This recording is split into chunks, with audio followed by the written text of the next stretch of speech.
Fala galera, tudo bem com vocês? Espero que estejam bem. A gente está passando por uma época difícil, estamos em casa, mas as nossas videoaulas continuam aqui, tá? Hoje nós vamos falar sobre uma matéria para os oitavos anos do ensino fundamental. Vamos falar sobre o iluminismo, tá? Matéria interessante, primeiro bimestre. Sobre o iluminismo a gente vai aprender algumas coisas que vão nos fazer entender como as coisas funcionam hoje no âmbito do comércio, da indústria, da economia e administração, tá? E aqui, seguindo aqui os parâmetros da BNCC, nós vamos identificar os principais aspectos conceituais do iluminismo e do liberalismo e discutir a relação entre eles e a organização do mundo contemporâneo. Vamos lá, pessoal, roda a vinheta.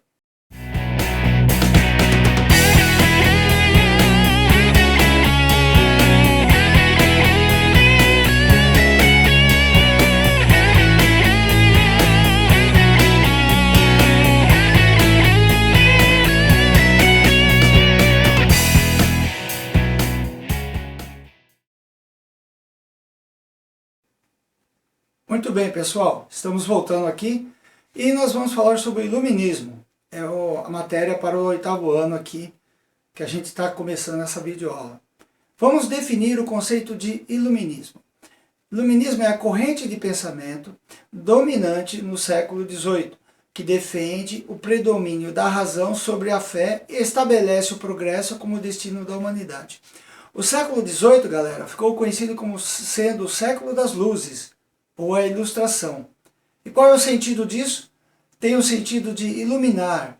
Iluminar o quê? O obscurantismo da época medieval que estava ficando para trás. De eliminar as superstições e buscar os esclarecimentos sobre a vida humana através da ciência e da razão. Qual é a origem, então, do iluminismo? Vamos lá. O iluminismo tem origem no Renascimento, período após a Idade Média.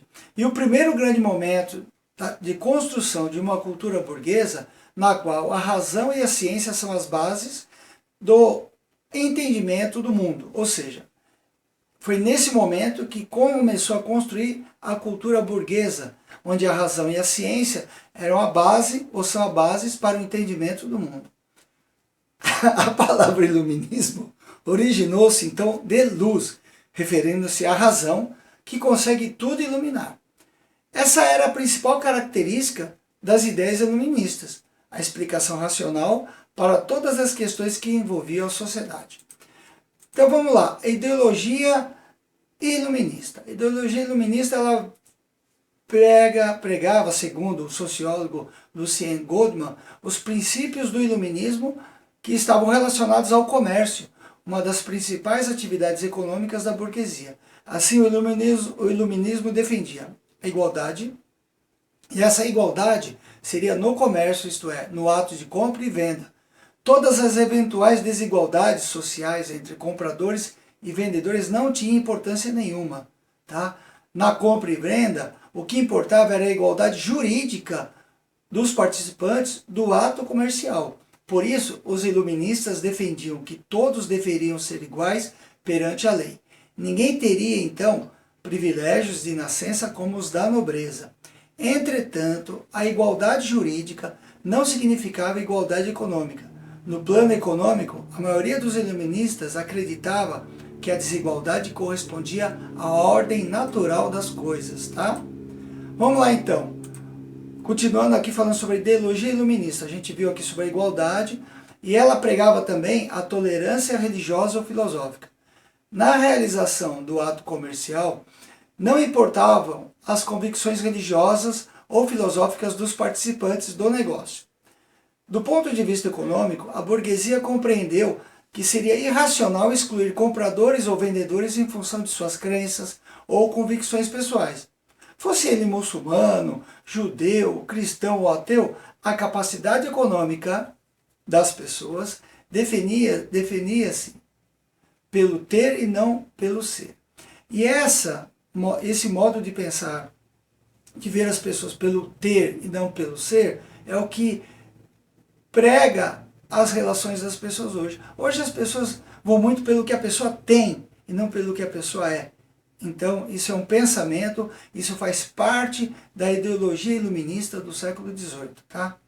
Outra parte importante da ideologia iluminista é a liberdade pessoal e social.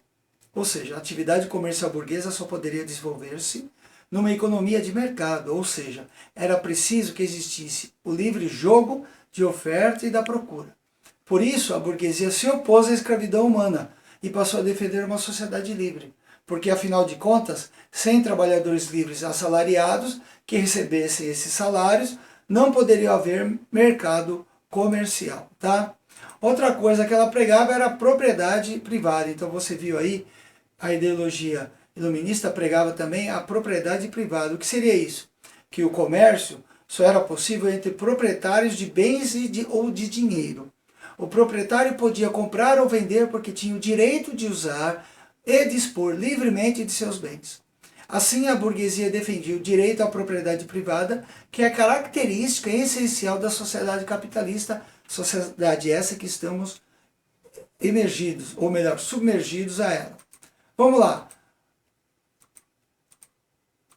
Outra questão aqui é que o iluminismo ele combatia o antigo regime.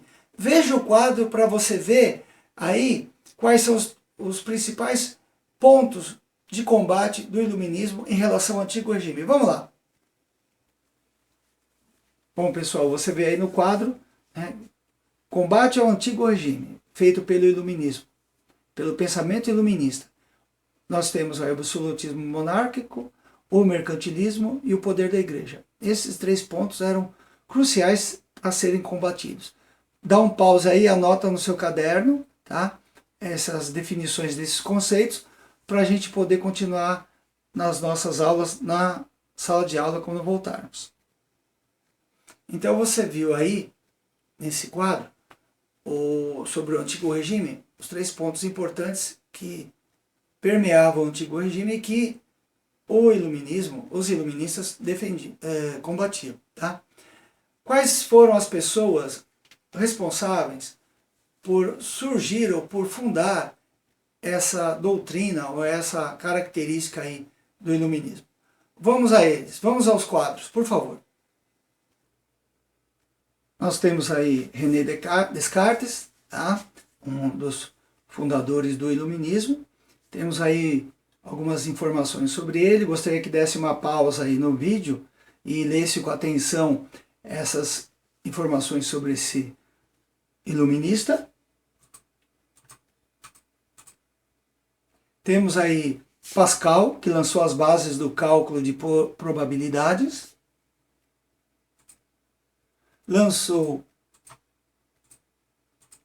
Temos Kepler, tá? E aí tem algumas coisas interessantes sobre ele, que deu enorme contribuição para que ocorresse a Revolução Científica do século XVII e XVIII. E você vê aí alguns conceitos e algumas descobertas que ele fez no campo da astronomia, tá? Dá uma pausa no vídeo e dá uma lida com calma nessas informações que a gente tem aí no quadro. Vamos ao outro.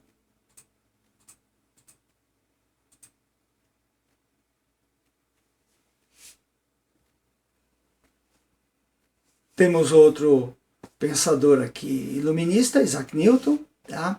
Identificou o princípio da gravidade universal e fundamentou seus estudos na ideia de que o universo criado por Deus é governado por leis físicas, tá? Beleza? Temos também, pessoal, as pessoas que pensaram o iluminismo, né? Os pensadores iluministas. O que eles pensaram? Esses pensadores acreditavam na razão e no progresso. Combatiam o misticismo, a ignorância, o absolutismo, a Igreja Católica, a intervenção do Estado na economia, enfim, todas as forças que se opunham ao progresso e ao desenvolvimento. E segundo certo escritor daquele tempo, esses filósofos, com uma das mãos, tentaram abalar o trono e com a outra quiseram derrubar os altares, ou seja, eles queriam acabar com os governos absolutistas e ao mesmo tempo derrubar a influência da Igreja Católica na vida das pessoas e no comércio e nas ações da burguesia. Vamos a esses pensadores. Temos aí John Locke, que é um filósofo inglês, expôs suas ideias políticas em sua obra Tratado do Governo Civil. E aí vem trazendo algumas informações significativas sobre esse autor.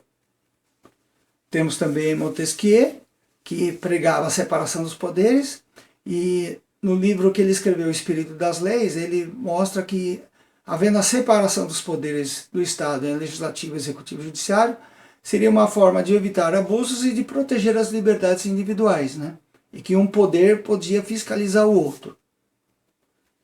Temos também a figura de Voltaire, que criticava a igreja, a liberdade de pensamento, tá? Critica a igreja e liberdade de pensamento. Ele é considerado um dos mais famosos pensadores do iluminismo. Temos aí algumas coisas referentes a ele, tá? E a gente pode até anotar algumas informações. É dele a famosa frase: posso não concordar com nenhuma das palavras que você diz, mas defenderei até a morte o direito de você dizê-las. Temos aí também Jacques Rousseau, tá? Que em suas obras, em seu contrato social, ele expôs a tese de que o soberano deveria conduzir o Estado segundo a vontade geral do seu povo. Ou seja, o poder emana do povo, tá? O poder vem do povo. É o que hoje é falado, tem algumas coisas aí que as pessoas falam, os políticos falam, que tem muito a ver, ou tem a ver com essas teorias filosóficas aí iluministas, tá bom? Temos aí também Quesnay, que ele fundamentou algumas teorias para a economia. Temos aí a questão das terras, né, que é a fisiocracia, tá, que valorizava a terra e a agricultura como única atividade verdadeiramente criadora de riquezas para uma nação. É o que eles pregavam. Na questão da economia clássica, a escola de economia clássica, temos aí Adam Smith, que pregava o liberalismo econômico, tá? Ele escreveu uma obra famosa chamada Ensaio sobre a Riqueza das Nações, e ele criticava a política mercantilista do antigo regime, e que se baseava na intervenção do Estado na economia. E a economia, segundo Adam Smith, devia ser dirigida pelo livre jogo da oferta e da procura de mercado, tá? E mostrando, segundo ele, o trabalho era a verdadeira fonte de riqueza para as nações e deveria ser conduzido de maneira livre pelos seus participantes.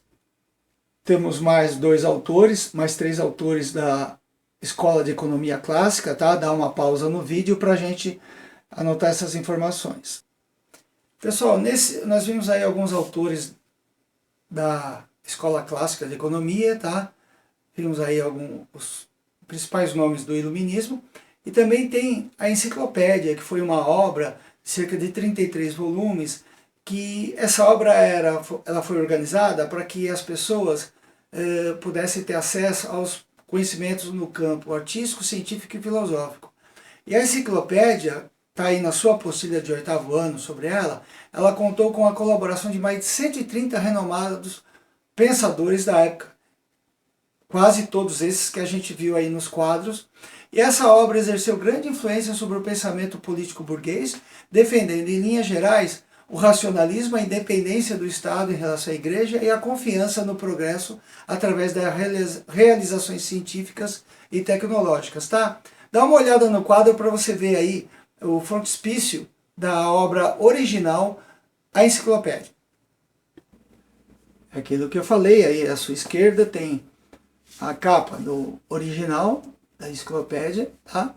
E era onde estava reunido todo o conhecimento científico, filosófico e artístico daquele tempo, tá? Hoje você procura no Google, naquele tempo eles tinham que procurar nessa obra aí as informações. Muito bem, pessoal. Então, quais foram as consequências do iluminismo?